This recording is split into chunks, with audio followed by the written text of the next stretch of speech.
Oficina de objetos perdidos. Desde pequeño siempre fui muy hábil para encontrar objetos. No personas ni dinero, solo cosas. Era malo en todo lo demás. En mi limpieza personal, para jugar al fútbol, para todo. Pero era muy bueno para encontrar objetos. Y eso me ayudaba para conseguir cualquier cosa que yo quisiera a cambio.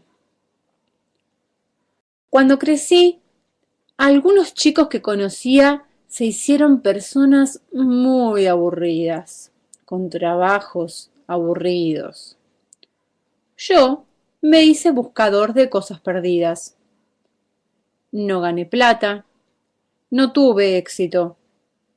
Tuve miedo más de una vez, pero nunca, nunca, nunca me aburrí. Un buscador de cosas perdidas es algo parecido a los detectives privados de las películas. Yo fui el primero en dedicarme a eso. Había alquilado una oficina barata en un barrio lleno de edificios con escribanos y abogados, pero al lado de mi oficina había un agente teatral dedicado a contratar artistas. Más de una vez se equivocaban de oficina y tenía siempre que explicar que yo no era Richard Starr. Volviendo a mí, como buscador de cosas, no tuve un solo caso importante, hasta que una tarde apareció el señor Raval. El Museo del Universo. Un día entró a mi oficina un hombre totalmente calvo, con anteojos de vidrio verde y bien vestido. Se presentó como el señor Raval y luego sacó una fotografía de su bolsillo. En la foto había una tortuga. Me dijo que se llamaba Lulú y era la más grande y la más vieja del mundo. Me pidió que la buscara y la única pista era que la tortuga había posado como modelo para una estampilla que hizo un tal Faber, que trabajaba como dibujante en el Instituto Filatélico. El Instituto Filatélico era un edificio muy viejo, lleno de papeles por todos lados. Cuando llegué a la oficina que me habían indicado, había un hombre viejo trabajando sobre un tablero de dibujo. Tenía un lente sobre su ojo izquierdo, parecido a la que usan los relojeros, y el pelo era totalmente blanco. Era Faber. Lo único que él pudo decirme era que hace 25 años el dueño de la tortuga vivía en el hotel La Giralda. Le agradecí y me fui corriendo al auto, pensando que si el hotel seguía en pie, ¿y dónde estaría? Pero una vez que arranqué el auto, me di cuenta de que me seguían. Era un auto grande, negro, con 2 hombres adentro. De repente, otro auto más apareció por el costado. Para no chocar, tuve que subirme a la vereda y me llevé por delante un tacho de basura. Los hombres se bajaron de sus autos. Uno, de sombrero amarillo, me tomó de las solapas de mi saco y me dijo: Lenz, apártate de este caso, o no vivirás para contarlo. No quisieron decirme quiénes eran y quisieron pegarme, pero salí corriendo y escapé por poco. Logré encontrar el hotel La Giralda. La dueña se acordaba de la tortuga y de su dueño, Franco, que había vivido allí hace 10 años más o menos. El señor había muerto, pero en el sótano del hotel había un baúl lleno de papeles que podían ser importantes. La señora del hotel me dijo que me los lleve. Abrí el baúl en mi oficina. Estaba lleno de viejos recortes de diarios, amarillos y quebradizos, y de cuadernos. Entre ellos había un diario personal, en el que el 15 de junio encontré que decía: mañana entregaré a Lulú al Museo del Universo. Así quedará guardada para siempre entre las cosas más raras del mundo. Después decía: el museo está al sur de la ciudad, en las afueras, entre los árboles. Parece un hospital abandonado. Más adelante, explicaba que el museo había sido ideado por 12 hombres, pero que entre ellos había un traidor. El museo tenía enemigos dispuestos a saquearlo. Debía ser un proyecto secreto. A la mañana siguiente salí en busca del museo. Lo encontré con las indicaciones que tenía. Aunque parecía abandonado, en una sala encontré a un hombre que estaba de espaldas y miraba a través del vidrio sucio de un ventanal. Cuando se dio vuelta, era Raval. Me hizo pasar a otra sala, donde estaba la tortuga Lulú. Aquí está lo que vino a buscar, me dijo. Y lo hizo en tiempo récord. Lo felicito. Me explicó que todo había sido una prueba y me contó la historia del museo y de cómo pensaban reconstruirlo. Mi trabajo sería encontrar las cosas que habían sido robadas del museo y regresarlas.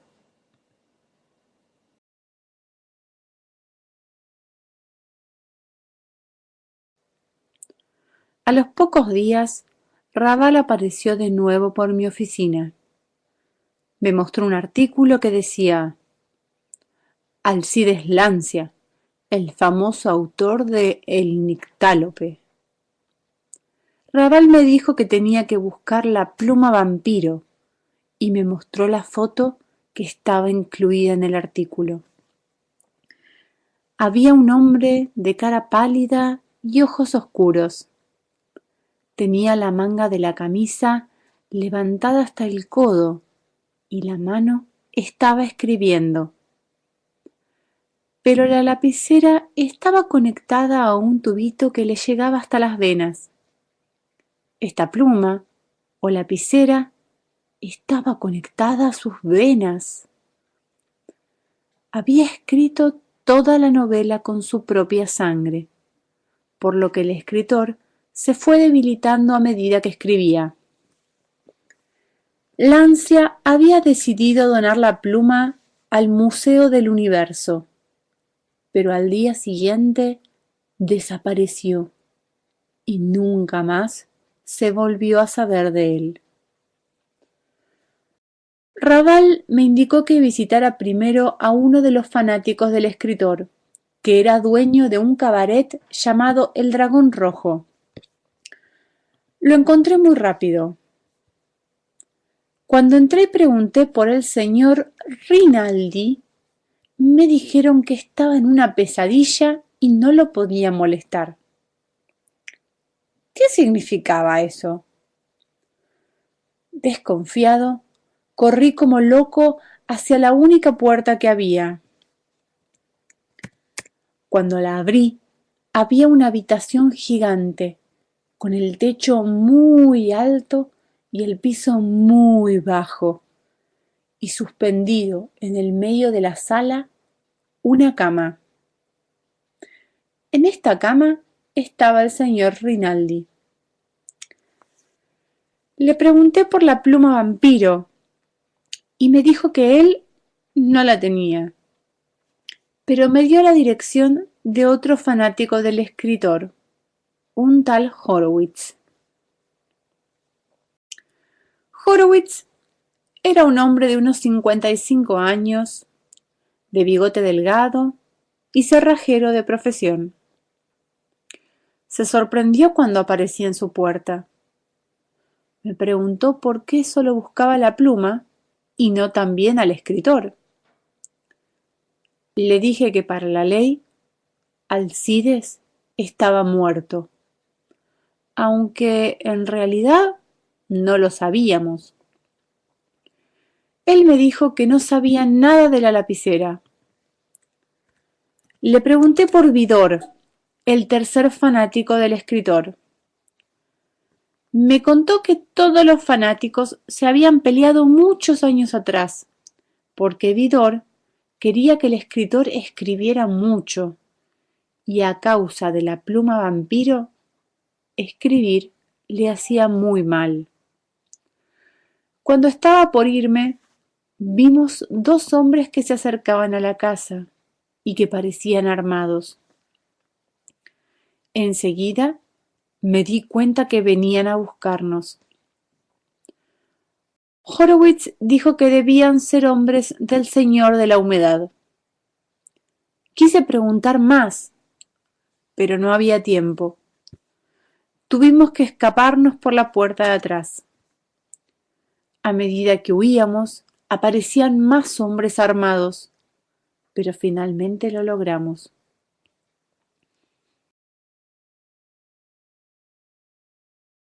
Más tarde, le pregunté a Raval sobre el Señor de la Humedad.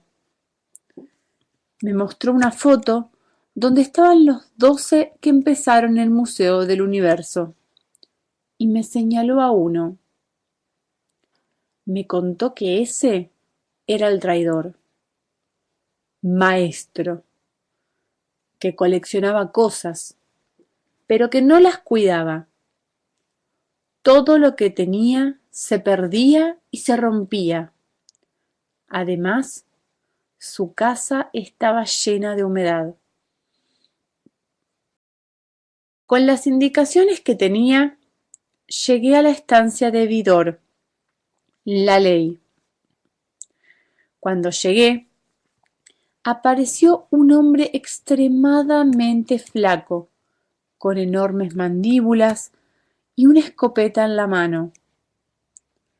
Le dije que buscaba al señor Vidor, y mientras le explicaba, me interrumpió para decirme que podía bajar del auto, y me hizo pasar a la casa. Me invitó a tomar un té y lo acepté. Recuerdo que la taza era azul y también recuerdo que el té tenía un gusto raro. Pensé que era por la humedad.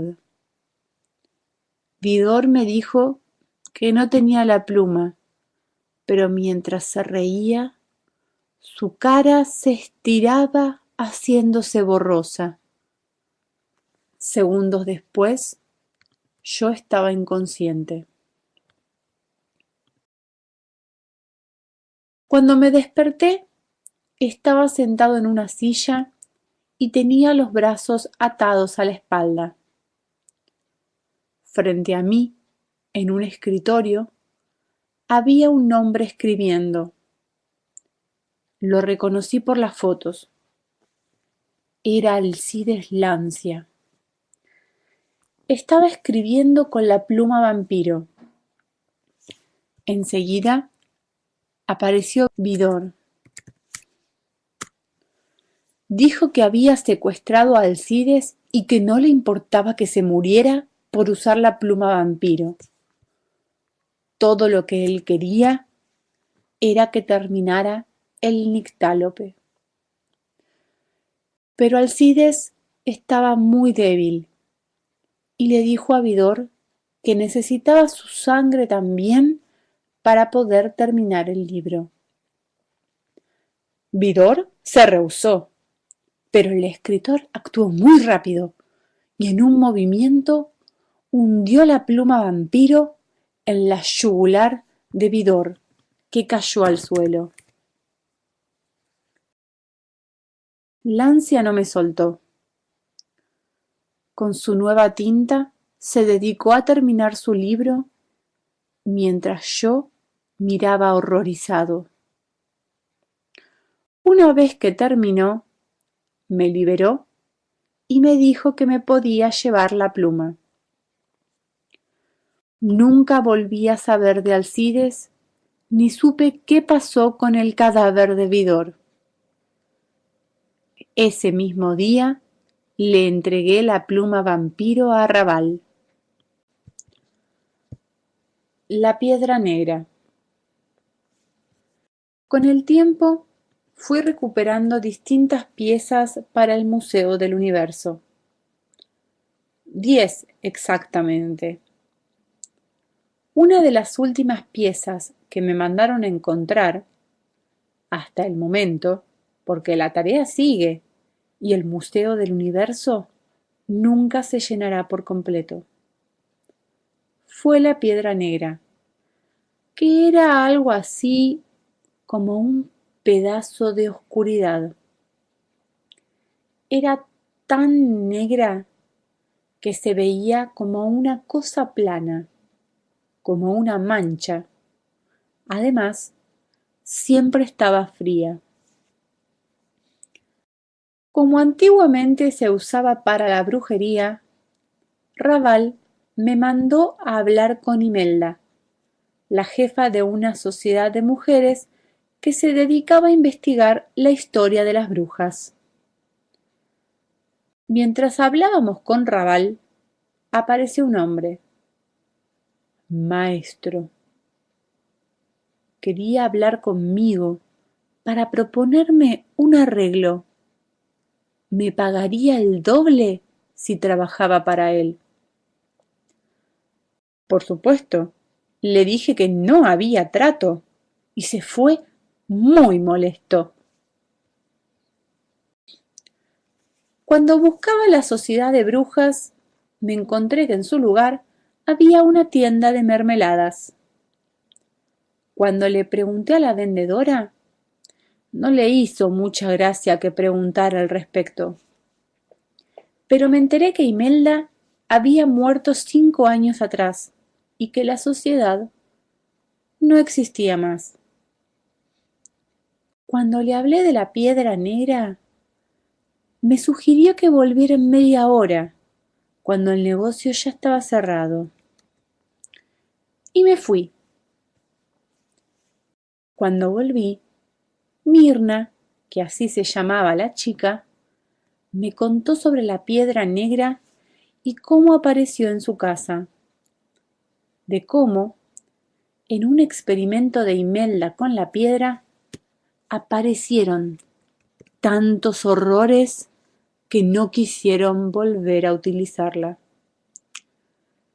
Pero según la historia de la propia Imelda, no había vuelto a tocar la piedra, por lo que decidimos bajar al sótano y buscarla.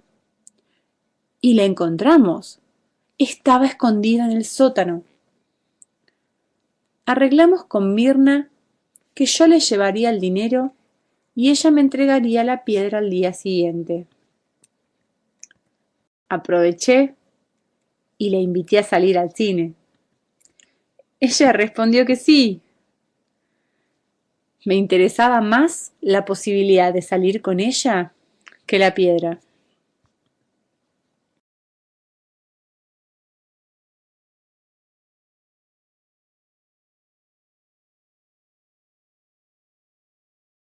Al día siguiente busqué la piedra y luego fui a esconderla en mi oficina. Me parecía raro que nadie me estuviera siguiendo, pero todo estaba tan tranquilo. Cuando volví a buscar a Mirna para ir al cine, golpeé la puerta, pero nadie abrió. Insistí, inútilmente. Empujé la puerta y cedió. pero nadie contestó. El local ya no olía a mermeladas, olía a humedad. Maestro había secuestrado a Mirna y no tendría piedad. Quería la piedra a cambio.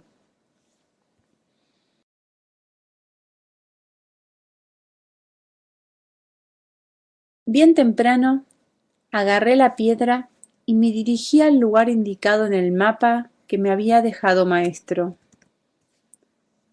Como me había contado Raval, la casa estaba llena de humedad.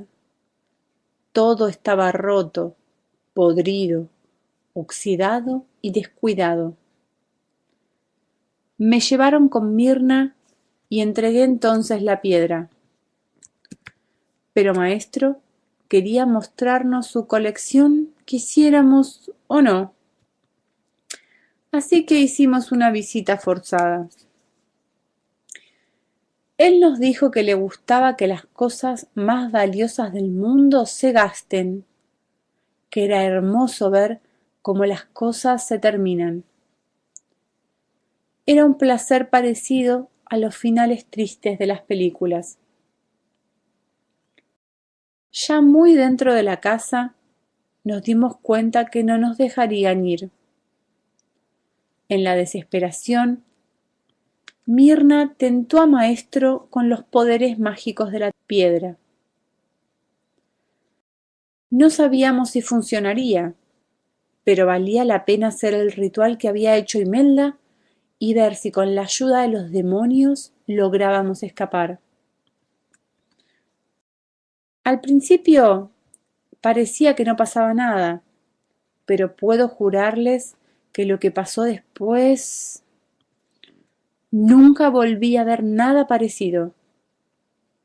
Si existe algo de magia en el mundo, estaba en esa piedra. Maestro estaba mudo de terror e intentamos aprovechar ese momento para huir. Pero con nuestra huida y con la persecución de Maestro y sus secuaces, toda la casa empezó a desarmarse y terminó convertida en un gran pantano. Todo se perdió allí. Al día siguiente tuve que explicarle a Raval que no tenía la piedra y que ésta se había perdido para siempre. Suspirando, solo dijo que todavía faltaba encontrar muchas otras cosas.